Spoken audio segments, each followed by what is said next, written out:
This is FNN, where we give facts, not nonsense.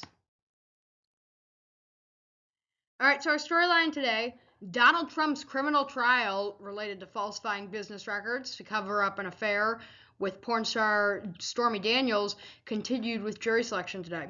So, Chief Justice Juan Merchan is presiding over the trial. He already rocked Donald Trump's world 2 years ago with his major ruling issuing a penalty and conviction of executives of Trump Organization. He helped dismiss a juror today who reposted his video of streets flooding after Trump's loss 4 years ago, while prosecutors tried to argue that a Facebook post could not outline potential bias. 7 of the 12 overall jurors were selected. The jury selection process was expected to take multiple weeks with intense questioning. It actually moved through rather quickly. The trial is off on Wednesdays, so Thursday, 100 new jurors will be brought in. 6 alternates also have to be filled. NYC Mayor Eric Adams appeared non-committal today when he was asked about the case, stating justice will be served. All right, election 2024, we got another state preview. Today it is the state of Nevada. So you can see my election map, which just says Trump ahead, but once again, we got some very close margins here. So if the election was today, I stand by my belief that I think polls will swing just slightly to the left for Joe Biden, but I still think Donald Trump would win by about 2 points in both scenarios. Robert F. Kennedy's support is slipping a little bit, and that's clearly evidenced by just a 2% showing in the latest New York Times poll. So it'll be interesting to see, how that overall fares. I got him at about 6% here.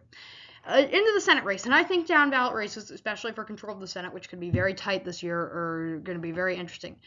Longtime Democratic first-term Senator Jackie Rosen, she's a center-left Democrat. She's been in Washington for 8 years.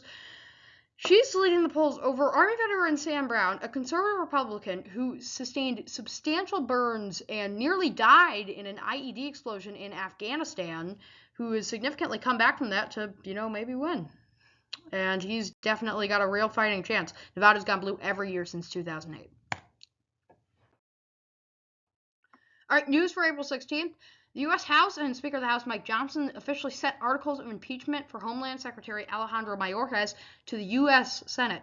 The motion was passed along party lines, although it was hilariously denied by 2 votes earlier in February. It's expected to be turned down quickly in the Senate by Democrats, but if some Democrats vote against the procedural motion in conservative states, such as Democratic Senator from Montana in a tough election year, Jon Tester, that could be tough. So senators could be sworn in as jurors tomorrow if Mayorkas gets a trial. This comes after the border security bill crafted by Democrats and Republicans was blocked by the Senate due to Trump opposition.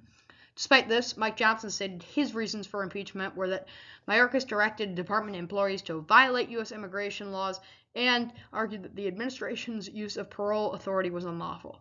Meanwhile, we finally had the stock up for the first time in a while. The Dow was up 63.86, or about 1/6%. NASDAQ was down 19.77, or 1/8%. The S&P was down 10.41, or 1/5%. And finally, we have the weather. So today, I found a much more accurate temperature graph, finally. Pretty, I'd say, average day, although it definitely got warm up in the Northeast, hit 70s in NYC and that area, but a pretty average day for most of the country, although tomorrow we will really start to see some heat creep in down in the Southwest. It'll be unusually cold up in the Northwest area, especially in kind of, you can see southwestern Montana. Meanwhile, a bunch of severe thunderstorms dotting the Midwest tonight, especially if you live in Northeast Missouri, eastern Iowa, or northwestern Illinois. So you just watch that, because those could be pretty bad. Already been a bunch of reported tornadoes in April. This has been FNN, where we get facts, not nonsense. Thank you for watching.